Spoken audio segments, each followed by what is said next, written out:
Tesla FSD vlog as we're going to see if we can pull out of the spot here and take us to our destination. Right now it's just kind of meandering around. Let's give it a little bit of gas so it'll move a little quicker. This is not the way to get out of the parking lot. Got a little construction over here. Handles it pretty well.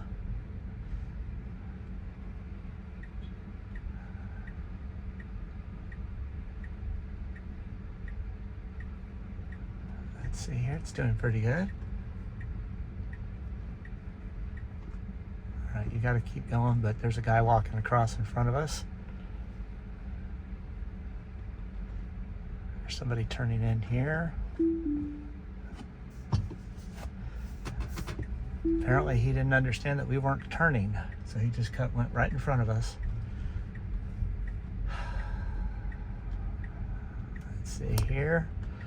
Not bad, not bad. I would say other than the beginning, it's done pretty good considering I told it to get out of the parking spot and I only had to hit the brakes because that guy decided to just go right in front of us regardless of what we were gonna do. And to be fair, I could have given him the eye like I thought we were going to turn right. It would be nice if the screen would show us what its intention is.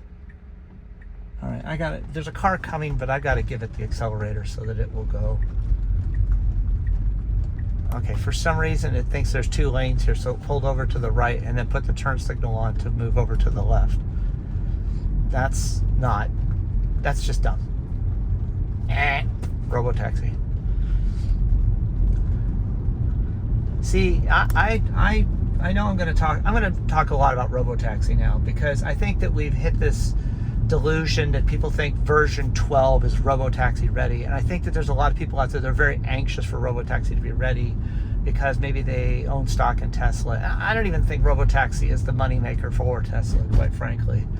As much as I think everybody owning a Tesla that wants the car to drive safe, or Ford putting this FSD software into their vehicles so that their car owners can have a similar safe experience driving the car. I don't even think this is the right navigation. Nope, it wants to turn left. All right, we got a blind left turn here. To be fair, this is not a very busy intersection. Here comes a car on the left. He's turning left though into that shopping center. We got a car coming on the right that you cannot see.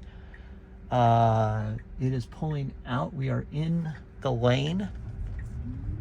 All right, it did that pretty well. Good punch on the acceleration there a little bit to get out of an awkward intersection. Now, it wants to get over to the right. I don't know if you could see that, but it changed its mind. So again, wrong. It needs to be decisive. When it's meandering, it looks like an old man. So I guess we've gone from drunk to old man now. Like, it's not really sure what it's doing. Sorry for all the old men watching my video, but I don't mean you personally. But the whole point is it's like indecisive. So it's indecisive, embarrassing now. All right, so see how the line is going, the blue line's over. Okay, so now it's gonna change lanes. Apply force. There we go. All right. We got a right turn up here.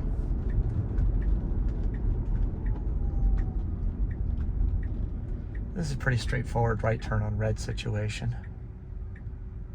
So again, I'm gonna gauge this as far as these discussions about how close it is to being able to drive itself in a Robotaxi situation.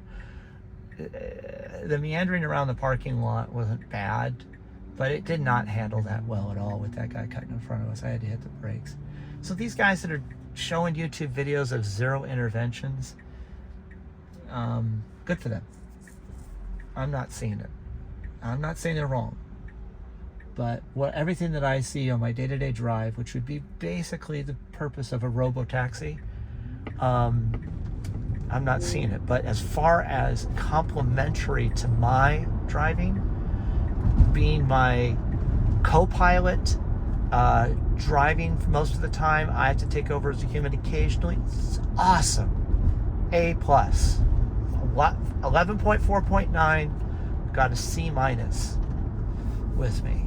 This right now is A+, as far as there's times when I have to take over. I mean, 11.4.9 was pretty good on the freeways, but just residential areas, it just wasn't. It was confused. Like I said earlier, it would go to the far right when it's supposed to make a left turn. Oh, we'll test that tomorrow. I forgot to test that left turn. You know, one of the things that's really nice about FSD driving is gauging exactly how much acceleration you need to make it to the red light, or how much a brake to apply at the red light. Normally when you get to the stop line, when you have one pedal driving, it's like as you give it a little bit more accelerator because you're not quite there, and then you take your foot off the accelerator, your brake lights are kind of going on and off to the car behind you, so it's a little confusing. But I do like when FSD stops for a stoplight, it stops very gradually and very purposefully. Here we come to another red light, so we'll see how true that is.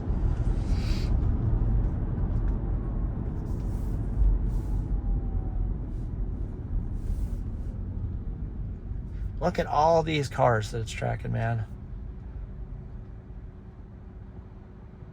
It's just amazing. I don't think we're going to get a green light. I think the other traffic is going to get. So let's talk about,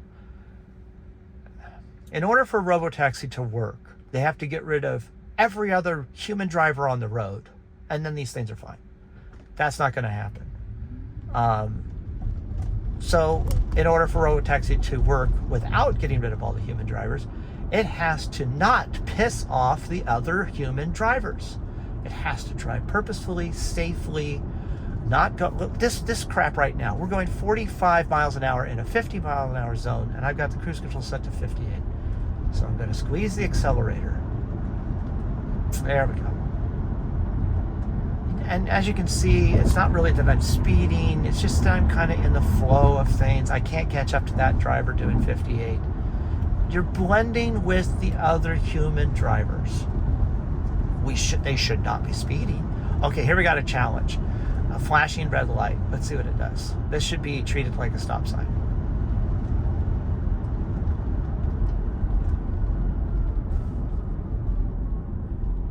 I got a guy that cut behind me. See that guy? He cut 2 lanes behind me. All right, here we go. We're gonna stop. And then we're gonna go. Okay, that was good. On the freeway on-ramps, 11.4.9 would just blow through the traffic control for the on-ramp of the freeway. Okay, again, we're doing... It's not 35 through here, it's 45 actually. And I'm going so slow, people are going around me. That's dangerous. That is not good for Robotaxi. Blame the humans all you want. You gotta blend in. Safely, of course.